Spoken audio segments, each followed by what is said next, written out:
All right, ladies and gentlemen, this is your fellow good sir. Good morning, good evening, Chandler, Chimmy Buffett, Chansey, Chandler Chrysler, Chandelier, whatever you prefer. That is me, and hello. Today I wanted to come at you with a video because, I was thinking the other day I had a thunk. And this is going to be a very hot take right off the rip, but okay. I think BO7 is going to stand the test of time just as well as like BO3 has with all its custom maps. And I know a lot of you are going to immediately go, whoa, whoa, whoa, hold the phone. They've been doing nothing but dropping trash maps, except for Totenreich. That's actually a pretty good map. Asher Malorum trash. Whatever. Paradox Junction's trash. Ashes of the Dam is aight. What the frig have you been smoking, Chansey, Chandler, Jimmy Buffett, whatever? Well, hear me out and just listen. Hold on, listen now. Whoa, hey, I hear you, but listen. When you really think about it, BO7, when you break it down, is a very, very content filled and honestly a very rich game. I mean, think about it. Just alone, how many extra DLC maps we're getting. I know people don't even count Paradox Junction. I honestly don't blame you on that. I mean, think about it. Just the amount of challenges, customization, just the extreme amount of game modes that are in this game alone. I mean, all these starting room challenges, all this other cool crap that you just can't find anywhere else. I know a lot of people trash on a lot of these maps, but I mean, the pure aesthetics, and I mean, even like Paradox Junction, the map I'm playing in this gameplay, it has grown on me over time. When I first got into it, I absolutely hated it, and now I've got up to like, I mean, it's like a 6. I mean, it is what it is. It's Nuketown Zombies. I mean, it's not half bad. It's better than getting nothing, I mean. But then, of course, there's the main thing that I think is going to make BO7 stand the test of time, and that, of course, is just the cursed mode. That alone, I think, is making BO7 such a huge standout. Because, I mean, think about it. I mean, BO6 is already done forgotten. Cold War has been forgotten. That was back in COVID. I mean, that's been long gone. I mean, sure, BO6 had some great maps, but I mean, the overall experience was nothing like BO3. I mean, when you think about it, you can really whittle down all these things that they've added with all these relics and stuff, and there's even more to come. Like, I know at this point some of the things you can do is like obviously get down to 4 perks, take away the ammo box. Also some other things, just spitfire them off, starting with the Colt just now with the new season. Also being able to remove a lot of, the modern aspects of zombies, as I just said. The classic point system, it just needs a little bit of tweaking overall, and I think Curse Mode is a very great addition, and I'm really glad that Treyarch added this. It really shows that, Treyarch does care as much as, the next guy will tell you, Treyarch hates us all and wants us to all freaking retire and never play a zombies game ever again. They do care. Obviously, I mean, you can tell that there's not as much, time being put into this mode as it once did, maybe back in like the Blundell area and things like that.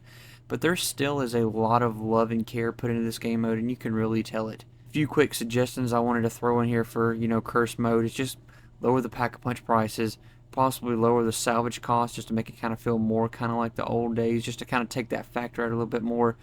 I know this is probably a little bit more unrealistic, and I'm trying not to get into here and do like a big curse deep dive or whatever. I'm trying to just make a little thunk in your head and just kind of make you go, hey, maybe it ain't so bad. Maybe we are kind of cooking a little bit, and maybe, since we're gonna have to make BO7 last. I mean, we getting DMZ in Modern Warfare 4. I am not gonna touch that game probably. Period. So we don't give a frick about MW4. Whatever Sledgehammer gains, maybe we'll get lucky with, maybe Advanced Warfare Zombies 2, but if we do, frick it, I'll try it, but it probably still ain't gonna be Treyarch at the end of the day. Also, coming back to, I got on a bit of a tangent there, just give us more tiers and more incentives to play in those higher tiers, and I think Curse Mode would be a great mode, and really just a great incentive to people to come back and play BO7 and really just give a standout. And also just like when you think about just the rampant problem that BO3 has with like hackers and things like that, there's just a successor that's just waiting to come around. A lot of people don't want to download all these patches to play BO3. Maybe even release, custom mod tools for BO7. I think that would be great. The endless possibilities that could really come out of that, and I understand a lot of people would instantly turn their nose up to it. Modern Zombies, you go back to BO3. But I think ultimately the community just has a lot of a blind eye toward a lot of the cool things that Treyarch's trying to do here, and they just kind of think, well, if it's not exactly BO3, then bad. But ultimately, I think this is kind of the best of two worlds with Cursed, and it really does give us a good taste of both sides, you know, that modern zombies feel, but also giving us a good, you know, kind of BO3. Like I was saying before, BO6 and Cold War have really already been forgotten.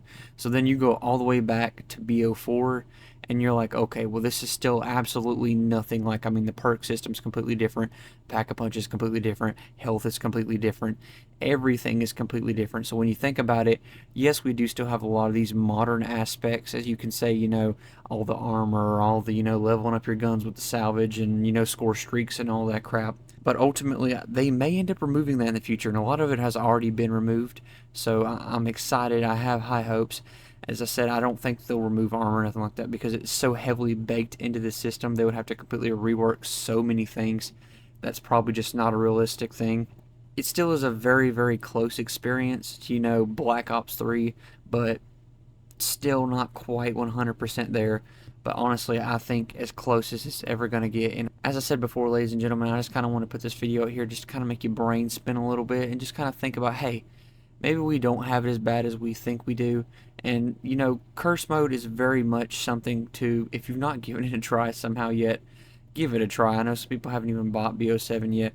I think if you're still camping out on BO3, I think BO7's enough catching it on discount to try it out and try the curse mode out, and I think you'll honestly halfway like it. As long as you're willing to get in there, grind for the relics, get those, and I think you'll really, really enjoy what BO7 has to offer you. And I know a lot of you are saying, well, I'm just a BO, you know, I'm just a Treyarch simp or whatever. Frick you. Anyway, one more small point that I wanted to add, and I think a lot of people really just skip over and don't really look at, is in-game. I know a lot of people probably just rolled their eyes at the thought of playing in-game and saying, isn't that just more Warzone slop or something like that? But honestly, no, it's really not. They've really been keeping up with that mode and adding a lot of cool crap. Like, they just added a new Abomination enemy. I know they go recycled slop. You know, been in 18 zombie maps. We don't care about the Abomination. But just go give it a try. You can literally fight the Origins robot. You can literally fight the T-Rex from freaking, what is it, Shattered Veil or whatever. That is really an underrated game mode, and you can even kill zombies and stuff like that. And I get it's kind of a DMZ, you know, MWZ hybrid. And I mean, if that's not your thing, it's not your thing. Cool. But at the end of the day, it's still a cool mode, and I think it's still a decent little tryout for, you know, BO7. And like I was saying, if you haven't bought BO7 yet, I think it is worth, at the very least, it's not worth $70. But if you can catch it on sale, get it, give it a try. And I think you'll agree with me that BO7 is going to stand the test of time, and it may even stand the test of time just as well as Black Ops 3. You know, with the, you know, the few criteria, like I just said, you know, adding some better maps, getting, you know, some more good game modes in here, and then maybe even in the future a Zombie Chronicles 2. I think this would be a great time for that. I think I'll leave that discussion for another video, but I think this would be a great time for a Zombies Chronicles 2 to drop. And that's really it for my Yap Fest today, ladies and gentlemen. I hope you enjoyed the video, and as always, like and subscribe. It lets a brother know that you enjoy these videos. And also, just go ahead and leave a comment or note. Let me know if I'm just an absolute babbling idiot, or if you agree with me, or hey, if you like this, but you didn't think that this was right. We can just have ourselves a nice little peaceful comment war. And as always, ladies and gentlemen, thank you for sharing your precious time with me and watching this video, and stay blessed and stay sunburnt. Toodaloo.